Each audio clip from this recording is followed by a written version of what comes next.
कई बार ज़िंदगी में ऐसा समय आता है जब तुम्हें अपने आसपास सिर्फ और सिर्फ अंधकार ही अंधकार दिखाई देता है और कोई भी रोशनी की किरण दिखाई नहीं देती और तुम बहुत परेशान हो जाते हो, बेचैन हो जाते हो और तुम्हें समझ नहीं आता कि तुम्हारे काम होंगे कैसे।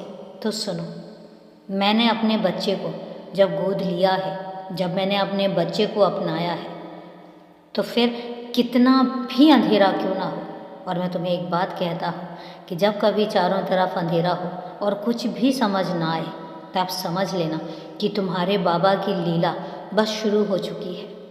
और जब मेरी लीला का सूरज चमकता है, तब कोई भी अंधकार, कितना भी अंधेरा क्यों ना हो, टिक नहीं सकता। फिर रोशनी और जो मेरा सूरज है जब चमकता है, तो तुम्हारी ज़िंदगी में अंधेरी की एक किरण भी नहीं रह जाती और तुम्हारी ज़िंदगी में अंधकार तो मैं कभी आने ही नहीं दूंगा। तुम्हारा आने वाला कल बहुत ऊर्जावान है, बहुत प्रकाश से भरा हुआ है, अंधेरा तो है ही नहीं कहीं। इसलिए जब तुम परेशान होते हो, जब तुम मुझसे नाराज़ होते हो, मुझसे शिकायत भी करते हो और फिर सोचते हो कि कहीं मैं नाराज़ ना हो जाऊं, अरे नहीं, तुम मेरे बच्चे हो। और एक बात बताओ, क्या कभी कोई पिता अपने बच्चे से नाराज़ हो सकता है? कभी भी नहीं।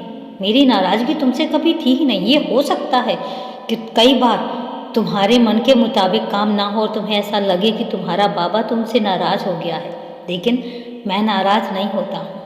मैं तुम्हारे बेहतर भविष्य के लिए कुछ योजनाएं बना रहा होता हूँ। अगर तुम्हारे मन की नहीं होती है तो ये मत कभी समझना कि मैंने तुम्हें सुनना बंद कर दिया या मैं तुम्हें नहीं सुन रहा हूँ।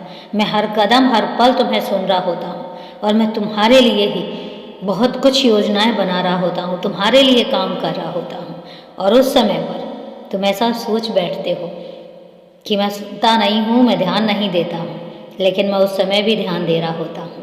थोड़ी सी परेशानी के बाद अगर ज़िंदगी भर की खुशियाँ तुम्हें देनी हो तो वो थोड़ी सी परेशानी सही है, लेकिन ज़िंदगी भर तुम्हें ढेर सारी खुशियाँ जो देनी है, ये मेरा कर्तव्य है। इसलिए हमेशा खुश रहा करो, उदास मत हुआ करो। और अभी के लिए शुभ रात्रि मेरे बच्चे।